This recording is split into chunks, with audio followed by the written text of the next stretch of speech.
Why did Jesus have to descend into hell after his death? As they looked upon the cross, Jesus' loved ones felt crushed, longing for his suffering to cease and his spirit to ascend to heaven. But that's not what happened. For 3 days he was gone. No one knew where he was, from that dark Friday when he died until the bright Sunday of his resurrection. What exactly did Jesus do during those 3 days between his death and resurrection? Few know the answer, yet it lies hidden in Scripture. The Bible offers mysterious clues about the keys of hell, imprisoned spirits, and the dominion of death itself. But what does all this really mean? Where was Jesus when his body lay in the tomb? Jesus himself had prophesied before dying about what would occur during those 3 days. The Son of Man will be 3 days and 3 nights in the heart of the earth. Exactly what the heart of the earth means is a mystery, but Paul clarifies it. He explains that before Jesus rose again, he first descended into the lower parts of the earth. These two connected passages reveal something important. Jesus, after his death, did not immediately go to the Father. Jesus descended to a specific place, but is this place actually hell? And why did Jesus have to go there? A mysterious verse explains that this place contained imprisoned spirits. Christ, being put to death in the flesh, preached to the spirits in prison. The phrase "spirits in prison" gives us a clue about Jesus' purpose. But if you think Jesus went there to free these imprisoned spirits, that's not the case. The answer is even more astonishing. But to really grasp it, first, we must explore the Jewish understanding of the time. This place, the heart of the earth, had a name in ancient times. In the Hebrew Old Testament, it was called Sheol. In the New Testament, written in Greek, it was known as Hades. When the Bible refers to Sheol or Hades, it doesn't always mean the fiery hell of eternal torment we often picture today. In Jewish thought of the time, Sheol was the general dwelling place of the dead. The souls of almost everyone who died went there, both righteous and unrighteous, awaiting final judgment. Certain Jewish traditions believed this realm was divided into separate areas, one for the righteous, a place of comfort sometimes called Abraham's bosom, and another for the unrighteous, a place of torment and anguish. This helps us understand who the spirits in prison really were. They weren't demons like Satan or fallen angels. They were the souls of human beings who had died before Christ's coming. They were imprisoned because they were held in this realm of death, unable to leave on their own. They awaited resolution. Jesus, in spirit, descended to this realm of the dead, Hades, a place filled with human souls who were waiting, and Peter's verse says that he went there and preached. The purpose of his descent wasn't to suffer punishment. It was a mission, but it wasn't a simple mission. It was an incursion into enemy territory, a realm with a powerful guardian who would oppose him. The guardian, as Hebrews indicates, is Satan. By his death he might break the power of him who holds the power of death, that is, the devil. The Bible tells us in this verse that Satan holds the power of death. This means Satan's authority wasn't limited to tempting the living.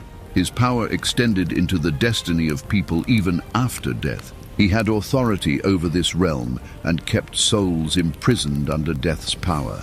No one who entered there could escape by their own strength. Jesus, therefore, descended into a kingdom ruled by his greatest adversary in an act of direct confrontation.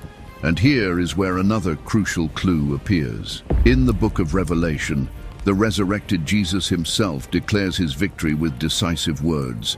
"I was dead, but behold, I am alive forevermore, and I hold the keys to death and Hades." Keys symbolize powerful authority and complete control. Whoever holds the keys to a place has total power to open and shut its gates at will. If Satan previously held the empire of death, and Jesus now possesses the keys to death and Hades, a confrontation must have occurred during those 3 days. Jesus' descent was, then, an act of war, an invasion to strip Satan of his authority. But why did Satan have this power? And why did Jesus decide to take it away? To understand why Jesus had to wrest control of death from Satan, we must first understand how Satan obtained it. The origin of this power goes back to the beginning in the Garden of Eden. When Adam and Eve disobeyed God, sin entered the world, and the Bible is very clear on this point. The direct consequence of sin is death. Sin entered the world through one man, and death through sin, and in this way death came to all people. Satan, as the original tempter who introduced sin, became the one who held the power of death. Jesus, however, was different. Unlike men, he was sinless, but for his victory to be complete, dying wasn't enough. Death's domain was like a fortress, and the only way to enter that fortress was by dying. Jesus himself affirms this when he says, "I lay down my life, only to take it up again. No one takes it from me, but I lay it down of my own accord." Death could trap sinners, but not someone sinless like Jesus. Jesus enters as a victorious conqueror. Paul speaks of his victory. "Where, O death, is your sting? For the sting of death is sin." God gives us the victory through our Lord Jesus Christ. There's a curious and very important detail. The Bible calls Jesus the first fruits of the resurrection. This means he was the first to defeat death forever, and he is the guarantee that all who believe in him will defeat it too. Jesus' victory in Hades was complete. He had preached to the spirits waiting in hell, had taken the keys of death, and had freed the righteous who were waiting. With this, the story seems to have reached its end. But Satan, though defeated in the decisive battle, doesn't surrender. His power over eternal death had been broken. However, his ability to deceive and cause suffering in the world remained intact. Satan's new war would not be in the depths of the earth, but on its surface, in the minds of men. His first move happened on the very morning of the resurrection. Jesus' body was no longer in the tomb. His soul had returned victorious from Hades. Satan could no longer hold him, so his only defense was to lie. The Gospel of Matthew tells how the religious leaders, in their desperation, paid the soldiers who were guarding the tomb. They ordered them to spread a false story that Jesus' disciples had come during the night and stolen the body. The strategy was clear. If people didn't believe in the physical resurrection, the victory over death would have no meaning for them. The conquest of Hades would remain a secret, a story without proof. But the lie wasn't his only response. His defeat also filled him with rage. The book of Revelation describes Satan as a great dragon who, unable to destroy Christ, turns all his fury against Jesus' followers. Then the dragon was enraged and went off to make war against those who keep God's commandments and hold to the testimony of Jesus. This explains what happened in the years and centuries that followed, the intense persecution against the apostles and the early church. Satan could no longer use death as a final prison for believers, so he tried to use it as a weapon of terror in life to make them abandon their faith. His defense became a vengeful attack against those who now carried the promise of eternal life, the very promise he had lost as a jailer. Thus, Jesus' victory in Hades did not bring peace to earth. On the contrary, it marked the beginning of a new kind of conflict. It's a war for faith, truth, and the perseverance of believers. A conflict that, according to the Bible, will continue until Judgment Day, when Satan himself will be judged, and his defeat will then be absolute and eternal. But there was another immediate consequence of the victory over hell. At the moment Jesus died, the dead rose and emerged from the tombs in Jerusalem's cemetery. Matthew confirms this. The tombs broke open, and the bodies of many holy people who had died were raised to life.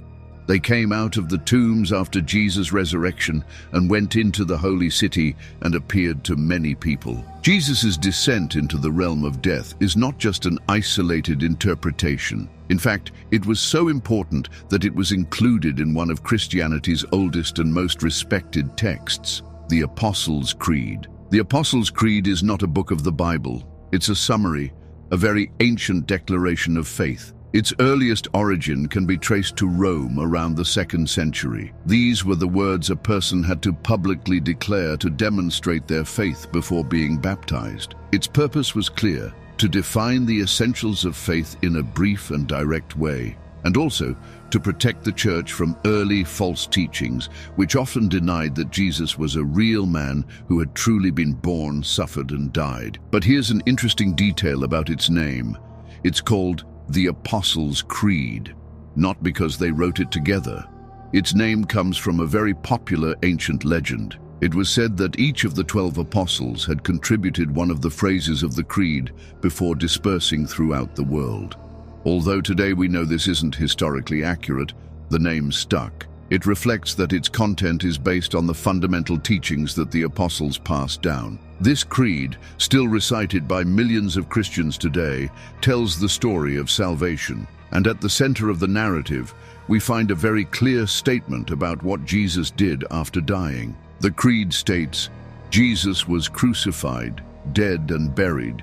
He descended into hell, and on the third day, he rose again from the dead. But the phrase descended into hell wasn't in the earliest versions of this creed. It began to appear and become more common in other declarations of faith, starting in the 4th century. Over time, there were increasing questions about whether Jesus really held the keys to Hades, and it was included in the creed to eliminate doubts. But the Apostles' Creed isn't the only ancient text that holds this belief. Other early Christian texts affirmed it even more emphatically. One of the most important is known as the Athanasian Creed. This creed is different. It's almost a theological handbook, a deep and precise explanation of Christian beliefs. It bears the name of Saint Athanasius, a key figure from the 4th century.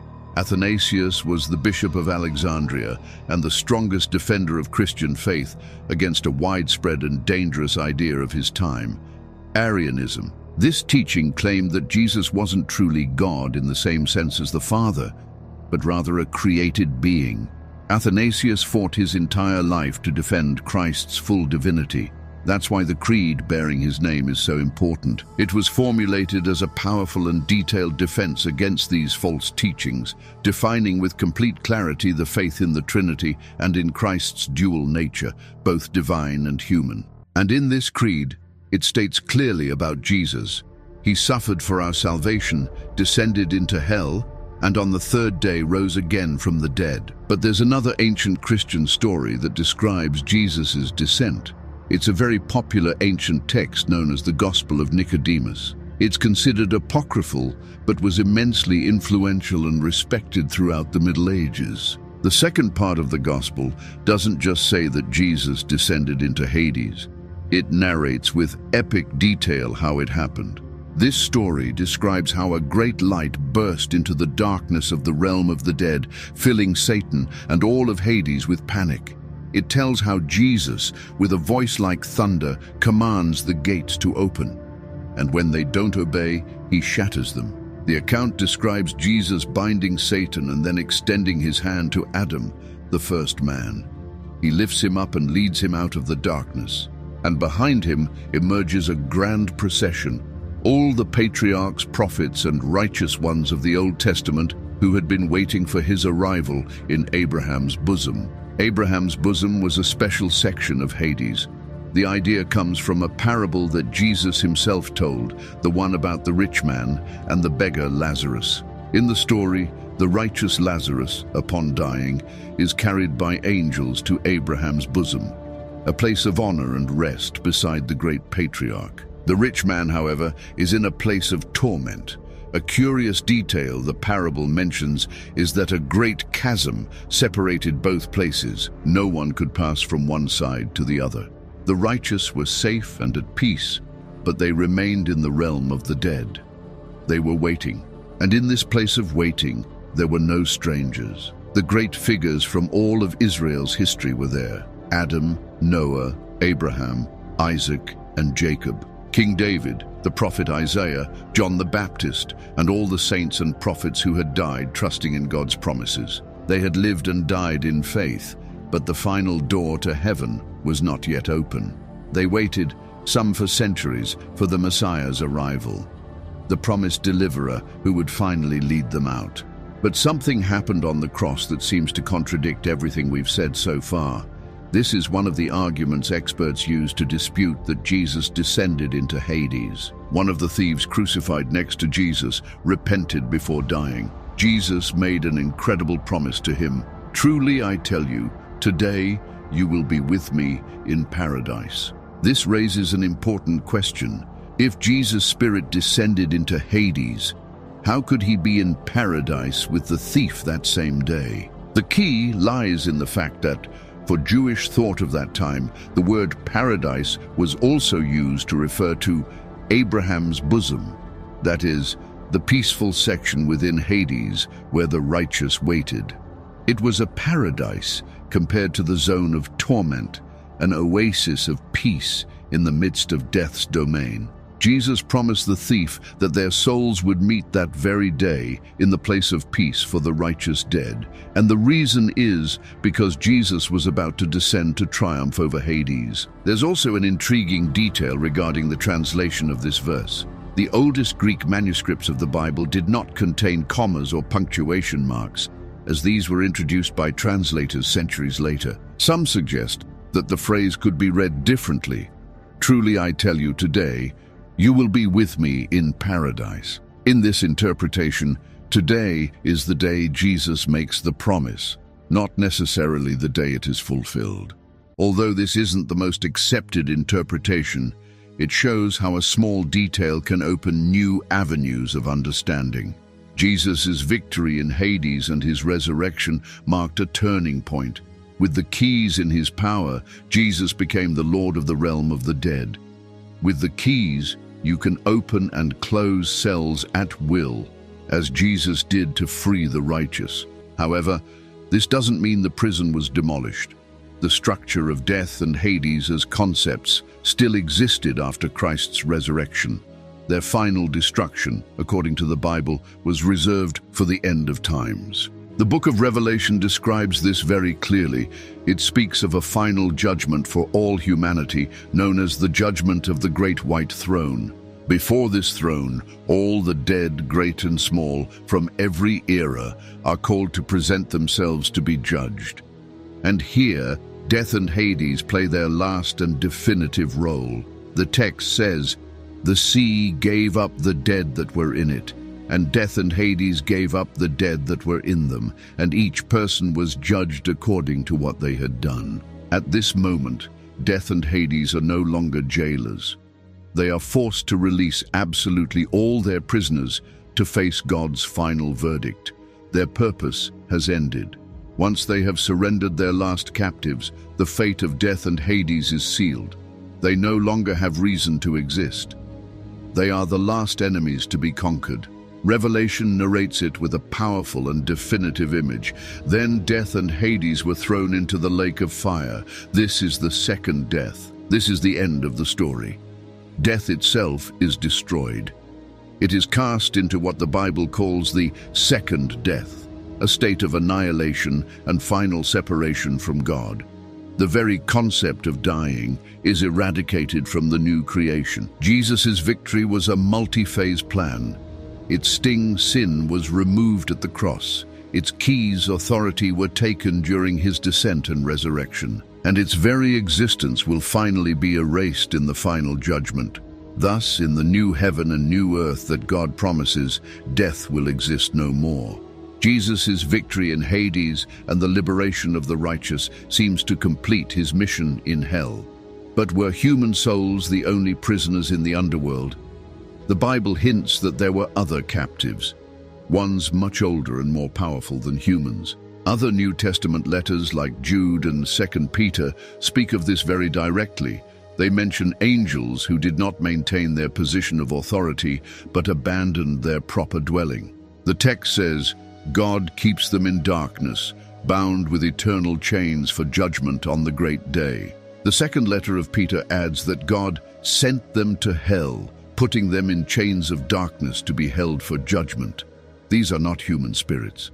They are angels from a much earlier heavenly rebellion. And they aren't in a waiting room like Abraham's bosom. They are imprisoned, awaiting their final condemnation. When Jesus entered Hades, he didn't just bring light to Abraham's bosom. His victorious presence would have also carried his authority into these prisons of darkness, not to offer them forgiveness, as their judgment was already fixed since their rebellion, but to announce something terrible for them, that their leader, Satan, had just been defeated. There are some prophecies in older books that talk about this event. The first Christians saw this event as the direct fulfillment of ancient prophecies. The most important one is found in the Old Testament in Psalm 16. There, King David, speaking prophetically, says to God, "Because you will not abandon me to the realm of the dead, nor will you let your faithful one see decay." Centuries later, on the day of Pentecost, right after Jesus' ascension, the Apostle Peter used this very verse in the first public sermon in church history. His logic was powerful. Peter reminded the crowd that King David, the author of the psalm, had indeed died. Therefore, David couldn't have been talking about himself. As a prophet, he was speaking about the future Messiah.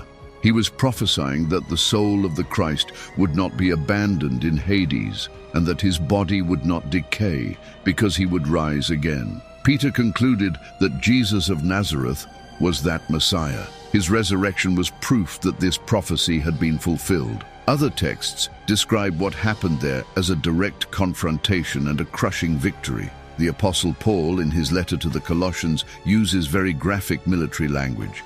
He describes Christ's victory this way: having disarmed the powers and authorities, he made a public spectacle of them, triumphing over them by the cross. The powers and authorities are the ranks of demonic powers, Satan's army. Paul says that Christ disarmed them, a word that means to strip an enemy soldier, taking away his weapons and armor. And he didn't just disarm them, he made a public spectacle of them. This evokes the image of a Roman triumph, a custom where a victorious general paraded through the streets of Rome, displaying his defeated and humiliated enemies before all the people. Paul is saying that Christ did exactly that. He publicly humiliated the spiritual forces of evil, showing all creation that they had been conquered. And after defeating the enemy and taking the keys, the victorious king releases the captives. Paul also describes this moment in his letter to the Ephesians. Quoting another psalm, he says of Jesus, "When he ascended on high, he led captivity captive." The story of Jesus' descent, narrated in ancient texts, seems clear. However, throughout the centuries, Christians have reflected deeply on the exact meaning of this event. Not everyone interprets it the same way. The main differences are found between the view of older churches, such as Catholic and Orthodox, and that of many churches that emerged from the Protestant Reformation. For the Catholic and Orthodox churches, the descent was a literal and triumphant event. Christ, in his soul united with his divinity, descended to hell or Hades, but not to suffer. His suffering had already ended on the cross. He descended as a conqueror, a light in the darkness. But many Protestant theologians saw this differently. For them, the phrase in the Creed, "descended into hell," doesn't necessarily describe a journey to a place after death. They see it as a powerful metaphor, a way to describe the immense spiritual suffering that Jesus endured on the cross. According to this view, the true hell for Jesus was experiencing the full weight of humanity's sin and the abandonment by God the Father, a torment of the soul far worse than any physical pain. Thus, for this perspective, the victory was fully accomplished on the cross. This profound belief in the descent didn't remain just in books or debates. It became the heart of the most important celebration of the Christian year, the Easter Vigil, the night when the resurrection is celebrated. The day between the crucifixion, or Good Friday, and the resurrection, Easter Sunday, is known as Holy Saturday. Liturgically, it's a day of deep silence, stillness, and waiting. The Church meditates on Christ's body resting in the tomb and simultaneously on his mysterious active mission in the realm of death. It is the day when the King is in the enemy's fortress, carrying out his work of liberation. This meditation is especially visible and poetic in the Orthodox Church tradition. During Good Friday and Holy Saturday services, very ancient hymns are sung. These songs describe the scene in dramatic and moving ways. Often they are presented as a dialogue. Hades, personified as death's guardian, screams in terror upon seeing a light that had never before entered his dark domain. He laments because the one he thought he had devoured is, in reality, the creator of life who has come to destroy his kingdom. It's the poetic narrative of the conquest of hell sung by the faithful. Thus, although the details of theological interpretation may vary, the central belief remains.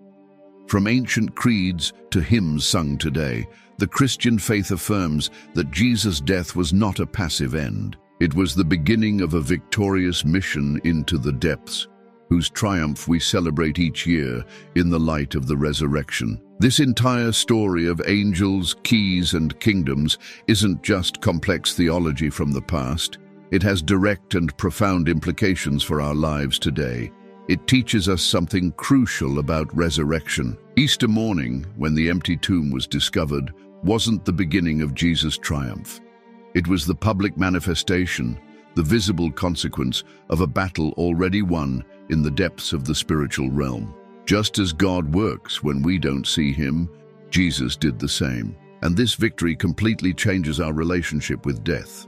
Thanks to this mission, believers no longer need to fear death as a dark ending or a leap into the unknown. If Jesus holds the keys, it means the door of death is no longer controlled by an enemy. It's controlled by our Savior. So death is no longer an insurmountable wall. It has become a hallway, a simple passage from this life to the next, into the immediate presence of Christ. This act of conquest and liberation is also why we have direct access to God. The gates of Hades were broken. The barriers that separated us were removed. Many people share how understanding these 3 days transformed their view of life. They stopped seeing funerals and death as a tragic final goodbye. They began to see them as a see you later. They understood that paradise, the place of God's presence, is now open and inhabited by all the righteous who departed in faith. And it's open because Christ descended first to prepare the way. In the end, the story of the descent into hell shows us the incredible depth of God's love. It demonstrates a love that was not only willing to die for us on a cross, but also descended into the darkest depths. If these passages grabbed your attention, buckle up. What you just watched is only the beginning of the story of Satan and death. Even though Satan has lost his grip on death, he still roams the earth, and he'll keep doing so until Christ returns. Why does God let him stay all that time? You'll find out in the next video. Tap the thumbnail on your screen to uncover that hidden message and other amazing secrets.